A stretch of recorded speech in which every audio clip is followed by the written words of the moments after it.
સુરત મહાનગરપાલિકાની સંકલન બેઠકમાં વરાછાના ધારાસભ્ય કુમાર કાનાણીએ અધિકારીઓનો ઉધડો લીધો હતો। વરાછા રોડ પરના બ્રિજ નીચેના દબાણો તથા રહેણાંક વિસ્તારોમાં ગેરકાયદેસર ચાલતા ઔદ્યોગિક એકમોના મુદ્દે તેમણે કડક વલણ અપનાવ્યું હતું। ધારાસભ્ય કુમાર કાનાણીએ બેઠકમાં જણાવ્યું કે વરાછા ઓવરબ્રિજ નીચે ફરીથી દબાણો અને ગેરકાયદેસર પ્રવૃત્તિઓ શરૂ થઈ ગઈ છે।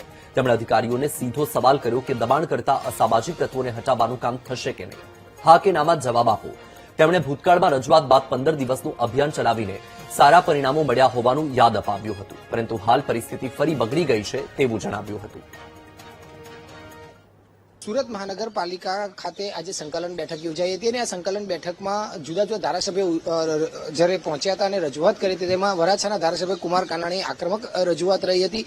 ઘણા સમય પહેલા મેં રજૂઆત કરી હતી, બ્રિજ નીચે જે ગેરકાયદેસર લોકો રહે છે, ગાંજા અફીણ જેવું દ્રવ્ય જેવું વેચે છે, દબાણો ભયંકર છે, લોકો ત્રાહિમામ પોકારી ગયા છે ટ્રાફિકને કારણે।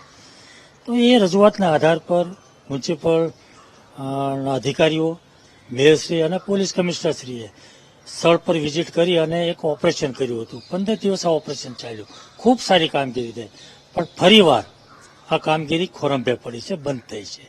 તો આજે મેં ફરીવાર રજૂઆત કરી છે કે એકવાર જે કામગીરી આપણે શરૂ કરી હોય, જેનું આપણને પરિણામ મળ્યું છે, એને ફરીવાર બેદરકારીને કારણે, આપણી નિષ્કાળજીને કારણે ફરીવાર એ પ્રશ્ન ઉભો થાય।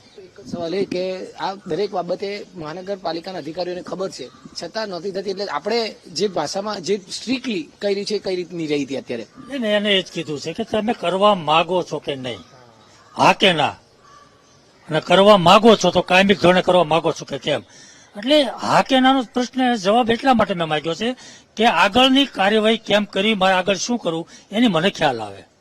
બિલકુલ, એટલે ખૂબ જ મહત્વની જે બાબત છે જે છે તે કુમારભાઈ જે છે તે આજે સંકલન બેઠકમાં કરી છે।